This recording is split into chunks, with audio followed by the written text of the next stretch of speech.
someye amagambo ari muri Ezekiyeli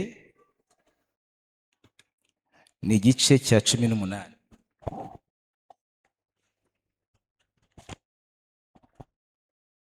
Hari amagambo meza cyane tugiye kurebaho. Umurongo waho wa 20 hari aya magambo ngo: ubugingo bukora icyaha nibwo buzapfa. Ubugingo bukora icyaha nibwo buzagenza gute? Nibwo buzapfa. Natangajwe n'amateka avugwa ku munyabyaha, ibimenyetso biranga umunyabyaha. Naratangaye sanze ari byo biranga umusazi. Ibimenyetso biranga umunyabyaha neza bihwanye n'ibimenyetso biranga umusazi. Baratubwiye ngo ubugingo bugenza gute? Bukora icyaha nibwo buzagenza gute? Bimwe mu bintu basuzumye ku musazi, burya umusazi ngo arangwa no kwiyemera cyane.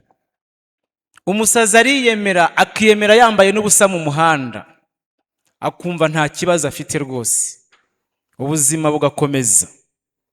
Burya mu buzima bw'umusazi, umusazi arasuzugura.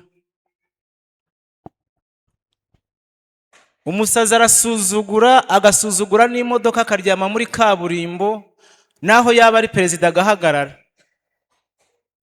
Burya umusazi arasuzugura. Kandi burya mu bindi biranga umusazi, umusazi mu buzima bwe ntajya yumva yuko ari mu ikosa, kuko ntiyemera kugirwa inama. Mu buzima bwe yumva ari we muzima, ahubwo akabona abandi ari abasazi. Umunyabyaha ni uko ameze. Ubugingo bukora icyaha nibwo buzagenza gute? Magambo tuganira aravuga ngo nubwo ufite ibimenyetso by'urupfu, ariko hari utarapfa. Nubwo ufite ibimenyetso by'urupfu, nyamara hari utarapfa. Misi yashize nakoranye impanuka na kariya gahungu gatoya, nuko tujya kwa muganga, akaguru kari kangiritse cyane. Abaganga bakora ibyo bakoraga. Dusohotse tugeze mu muhanda, arambwira ati papa, ati ndebera niba ntapfuye. Ndamubwira ntubwo uvuga ntabwo urapfa. Nubwo ufite ibimenyetso by'urupfu, ariko hari utarapfa. Kandi ubugingo bukora icyaha nibwo buzagenza gute? Nibwo buzapfa. Reka nkwibwirire ibimenyetso 4 biranga umuntu ugiye gupfa. Uraza gusuzuma urebe niba ntabyo ufite. Ikimenyetso cya mbere kiranga ko umuntu agiye gupfa, yanga kurya. Ibiryo biramubihira. Ibyamunezezaga ntiyongera kubiha agaciro. Ibyo yakundaga bimubera bibi. Iyo umurwayi yatangiye kwanga ibiryo, burya atangira ugira impungenge, uvuga uti umurwayi wanjye ashobora kudakira. Ikimenyetso cya kabiri kiranga ko umuntu agiye gupfa, umuntu ugiye gupfa wananiwe kurya atangira kuvugaguzwa, kuko umubiri utariye amagambo aba menshi, kandi akavuga ibiterekeranye atabasha kuvangura, kuko ikibanze cyakagombye kumufasha ntacyo afite. Ikimenyetso cya gatatu kiranga umuntu ugiye gupfa, arushya umurwaza we. Umurwaza arahababarira, akamubwira ati simeze neza, nyiyegeka. Yamwiyegeka ati ndavunika, ndambika hasi. Yamurambika hasi ati oya nyegura, bunjyanye hanze. Yamugeza hanze akamubwira ati nsubiza mu nzu, kuko urumuri ruramena amaso. Arushya umurwaza, umurwaza akahababarira. Ikimenyetso cya 4, asa n'uworohewe. Utaryaga akabyuka akicara, akavuga ati kandi uwampa amazi nayanywa, kuko bayamuha akayanywa. Kandi uwampa n'ibiryo nabirya, kandi kuko babimuha akabirya. Rimwe na rimwe abatazi ibimenyetso by'urupfu bakibwira ngo arorohewe. Bwacya mu kanya yatashye asize umuntu amaze kurya, bakavuga bati nyamara burya runaka byarangiye. Bati n'ibiryo yaraye ariye. muvandimwe, nubwo ufite ibimenyetso by'urupfu wari utarapfa. Yesu avuga muri Yohana igice cyaho cya 6 amagambo akomeye akavuga ati, nijye mutsima w'ubugingo.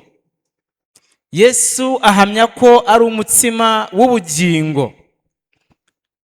Muri iyi minsi ikibazo cyaravutse, ntabwo abantu bakirya umutsima, n'abawuzi ni bakeya. Imyumbati ntabwo igira umutsima, imyumbati igira ubugari. Ntabwo ari abantu bakirya umutsima, barashaka ubugari. Ariko umutsima ni uw'amasaka, umutsima ni uw'uburo. Yesu ati, nijye mutsima w'iki, kandi uza aho ndi ntabwo azicwa n'inyota ukundi. Yesu niwo mutsima wo kurya. Yesu niwe mutsima abantu bakwiriye kurya. Nyamara impungenge reka ziboneke, kuko Imana yivugiye mu magambo akomeye aboneka muri Yeremiya, muri Ezekiyeli igice cya 4, Ezekiyeli igice cya 4 umurongo wa 16. Imana yahavuze amagambo akomeye ngira ngo yatekerezeho.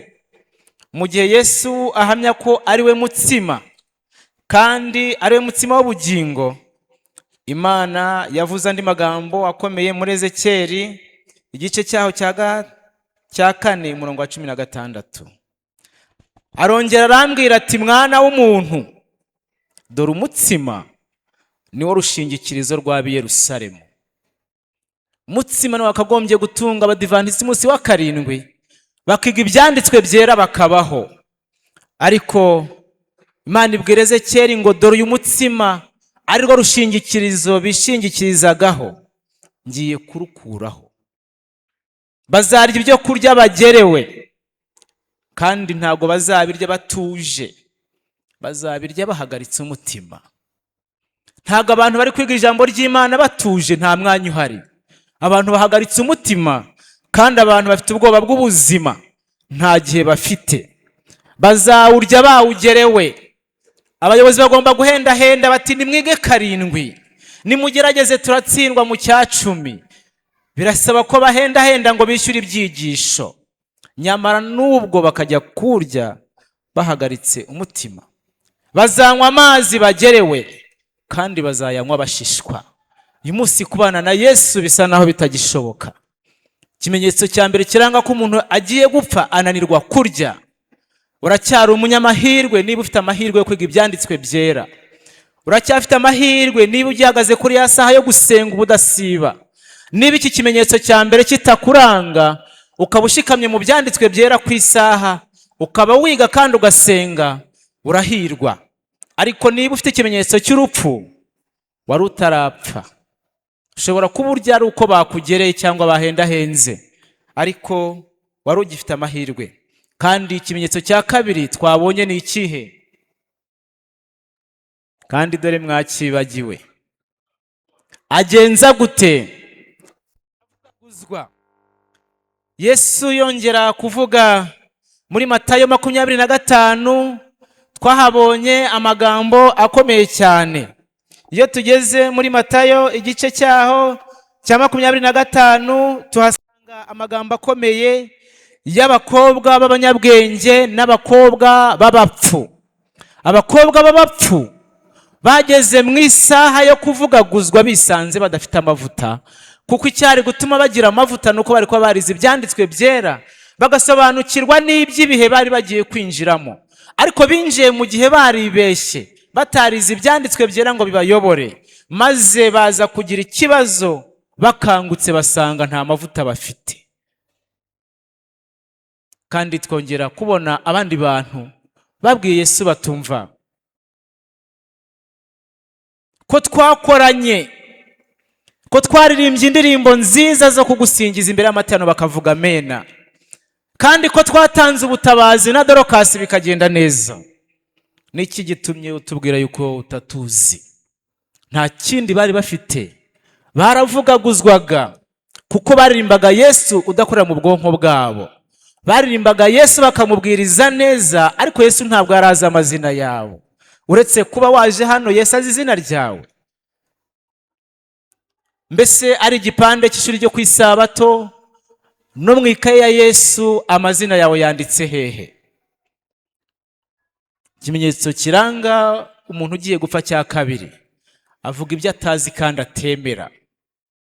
Abantu benshi, abizera benshi, nubwo basa naho babyumva bakabyemera, bahabanye nabyo. Iyo bageze hanze bavuga ibinyuranye n'ibyo bizera.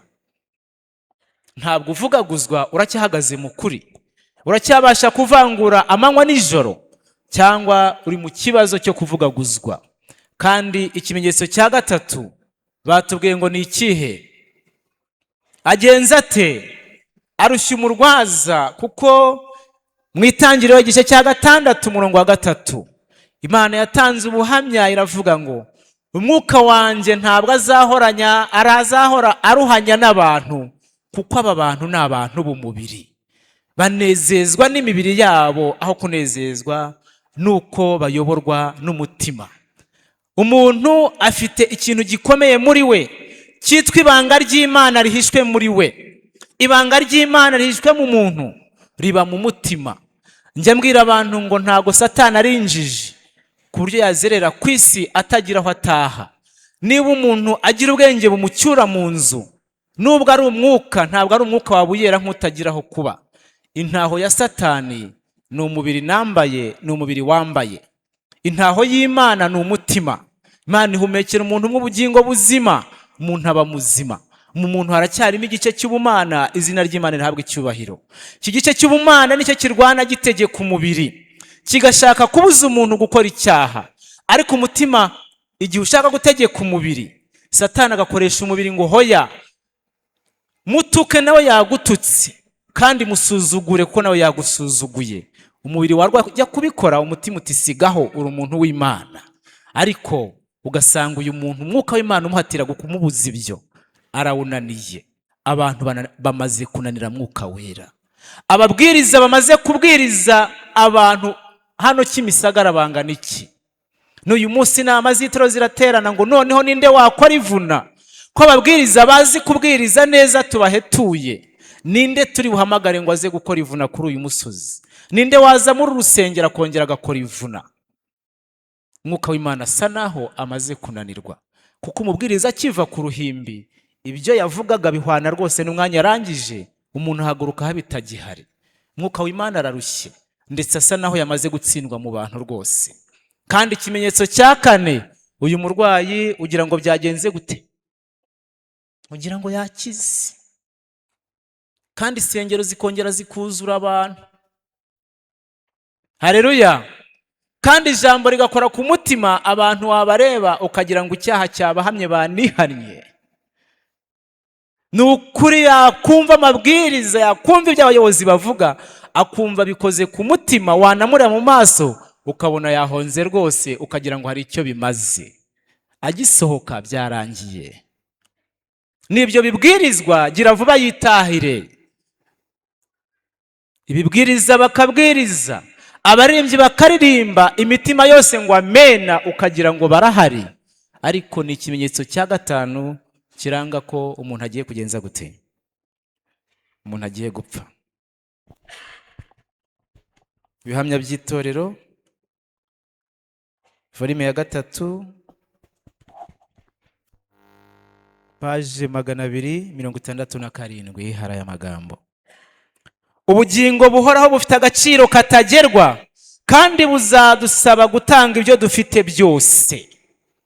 Ubugingo bugenza gute? Ubugingo budapfa bufite agaciro katagerwa.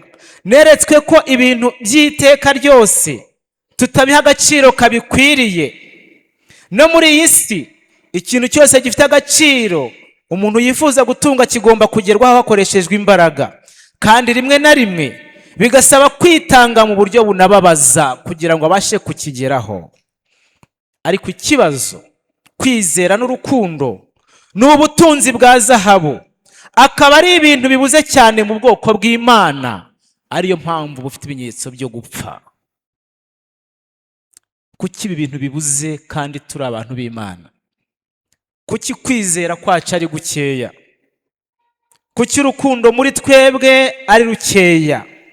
biraterwa n'iki ko ariyo zahabu twahawe. Impamvu ituma ari ukumeze kwizera kukaba ari guke ni ukuhe? Kandi reka mbabwire, kwizera birashoboka. Haleluya. Ngo kwizera bigenza gute? Birashoboka. Hari atwituriye, hari abapagani, kuko ntabwo iterambere rirahinjira cyane. Ujya kubona ukabona umwana yinjiye mu rusengero bamwizirikiyeho, ubu byabaye ngo ni iterambere, n'abantu bakuru barazambara. Ni uduki twa tuntu tw'umukara turi ku kadodo, batwita iki? Ni amasaro. Yego, amasaro y'umukara. Umupagani akagenda bakamuha amasaro ku kagozi, bakamubwira ati wowe aya masaro arinze umwana wawe. Burya sugira ngo bayambara benshi ari umurimbo, ngo bizeramo intsinzi. Kavuga ati uyu mwana umureka agende, nta dayimoni zamufata. Aka kantu nukamwambika mu rusengero, abandi babyeyi ntago bari bukwanduze. Umupagani akabyizera, akaza gusenga azi ko umwana batari bugenze gute. Ariko kwizera Imana byaratunaniye. Nyamara abapagani bizera ibigirwamana byabo, ariko twe kwizera Imana iduha kubaho kuki bitunanira, kuki urukundo twarubuze, kandi urukundo rwa Kristo arirwo rutumye tugihumeka, n'aha twicaye ari urukundo rwe. Bize mu bwoko bw'Imana neretswe ko kutizera ibihamya by'imbuzi, kutizera ibihamya by'iki, bifitwe na bangahe? Ibihamya bifitwe na bangahe?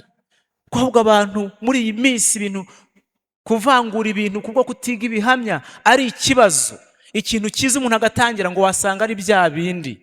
Ni bya bindi gute ko ibihamya byabyo bihari wabaye ari byo urebaho? Abantu bananiwe kwizera ibihamya by'imbuzi. Ibihamya bitera umwete kandi bigacya, biri kugenda bikingirana umucyo wakagombye kugera ku bantu b'Imana. Kutizera kuragenda guhuma amaso yabo, ku buryo bituma batamenya imiterere yabo nyakuri. Kubwo kutiga ibihamya ntago bazi, abantu tuzi imiterere y'uko duteye naho isigeze. Bizagenda gute? Mbabazi zirenda kurangira, zuba ryo gukiranuka rigiye kurenga. Niyo mpamvu kuri aya manywa Imana ivugiye mu ijambo ryayo muri Ezekiyeli igice cya 18 umurongo waho badusomeye.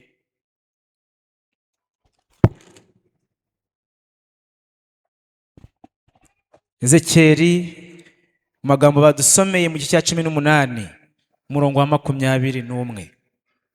Ariko umunyabyaha nahindukira akava mu byaha bye byose yakoze, agakomeza amategeko yanjye yose, kandi agakora ibitunganye bihwanye n'amategeko, Imana irarahira ikavuga ngo nukuri azabaho, ntabwo azapfa. Nubwo ibyo bimenyetso bikuranga, wari ugifite amahirwe yo kongera kwegera Imana, ukegera ibihamya bikakurangira uri we, ugahindukira. 23. Imana itanga ubuhamya iti, mbese mugira ngo nishimira ko umunyabyaha apfa? Oya, ntago binezeza Imana. Imana ishaka yuko umunyabyaha yandikira akabaho. Ni kumwe mu Uwiteka abaza kuri aya manywa. Ikiruta si uko yahindukira akava mu nzira ye mbi akabaho.